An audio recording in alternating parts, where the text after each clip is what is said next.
Cinco de Mayo is a very fascinating day. It's not celebrated in Mexico. I lived there for 7 years and never even heard anybody talk about it. It's kind of a funny thing. It's something that we celebrate in the United States. And the reason why we celebrate in the United States is because during the Civil War, the Latinos played a big role in helping the North beat the South in the war. And when they got word that in this small little skirmish, it was a one-day battle in Puebla in which the Mexican army was outnumbered 2-1 against the French army, as the French, Napoleon led, one of the ancestors of Napoleon, led this battle. And one of the most beautiful cities in the world, Puebla, is gorgeous. And it's also where mole comes from, so it's like really traditionally just a great city. And they have some of the most beautiful churches in Puebla. So you should go to Puebla someday. Why am I talking about Puebla? Oh yeah, so the Battle of Puebla is what we call now the Cinco de Mayo. But what's interesting is that the Mexicans won that particular battle, but they ended up losing basically the overall thing afterwards, because actually France would take Puebla again, and then years later, obviously, Mexico would. But the Mexican Independence Day happened much earlier, and that'd be on Our Lady of Sorrows. So it's called the Grito, and there's this shout of freedom, and that had nothing to do with today's feast day. But what's interesting is this, is that like in the United States, we've taken a battle that was won in a city that probably none of us have really been to. They ended up not really winning that war, so to speak, but we celebrate that. And it's just like a kind of funny thing. It's like, why are we doing that, right? I guess we're all looking for a reason to have a margarita. Nothing to do with why I'm talking about anything today, but anyway, it's kind of life for me, I guess you could say. How do I bring this back to where I want to go? I have no idea. Oh, yeah, of course. It's like this. It's so obvious, right? Like, I think all of us, like Christianity is the exact opposite. Like, Cinco de Mayo was this, it's kind of like the United States. If we would celebrate a battle that we won in Vietnam, but yet, like, the Canadians would celebrate that. You know what I mean? We lost that war. Like, we didn't do so well overall in Vietnam. And so, but they're celebrating that. So it's the exact opposite in Christianity, where we feel like we could have lost this little battle, the battle of Good Friday. Or maybe all of us have a pain or a suffering or a loss or something that tragically has happened to us and we feel like we've lost. Maybe it's just like the fact that whatever's happened to us in our minds or in our psychology, maybe there's something specifically that happened to us, or maybe we're going to be saying goodbye to our mother soon, or maybe there's something that's going on in our lives that we feel like we're losing a specific battle.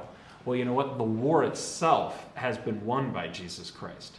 And so today it's so good for us to take the loss of the skirmish to the ultimate warrior, which is Jesus Christ. And he says in here the key to this whole thing. It's like humanity lost the battle in the Garden of Eden because our first parents ate something that they weren't supposed to eat. And what did that cause? A cataclysmic tidal wave of sin to come into the world. And Jesus is reversing this by doing what we do every day at Mass, which is to eat from his body and his blood to participate in the ultimate victory of the ultimate war. And so it's this constant battle going on in us of eating from the tree of sin instead of the tree of Calvary. It's like this contrast between the garden and the Garden of Eden and what goes on at Calvary. And so it's as if Jesus Christ is making right what happened as a loss for humanity. And so more personally, it's so good for us to know, what are those losses that we need Jesus Christ to win a victory for in us? It's not just some distant apple-eating contest that happened with Adam and Eve, like when they're bobbing for apples and then, oh, we sinned, sorry. There's something deeper than that going on in all of us.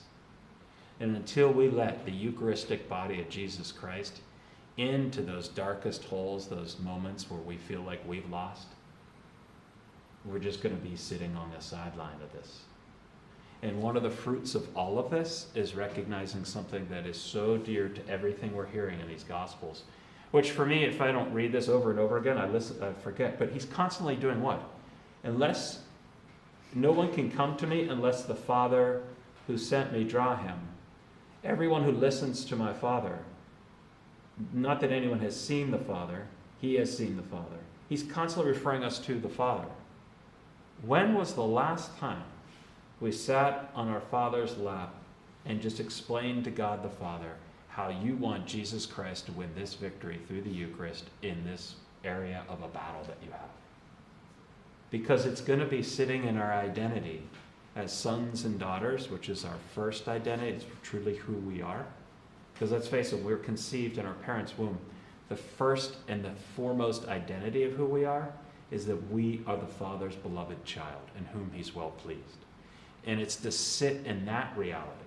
It's to be in that reality. It's to live out of that. It's to act out of that. It's to even move into the worst moments of our life out of the fact that first and foremost, we are the beloved children of the Father. And that's why Jesus constantly is referring to, unless the Father sends me to you, unless the Father, like over and over again, he's saying the same thing, unless we just sit in the fact, and we don't have to do anything. This isn't like the 5 steps to this and the 25 steps to this and the 7 steps out of this. No, it's just sit there on the Father's lap and let him love you. That's it. That's all.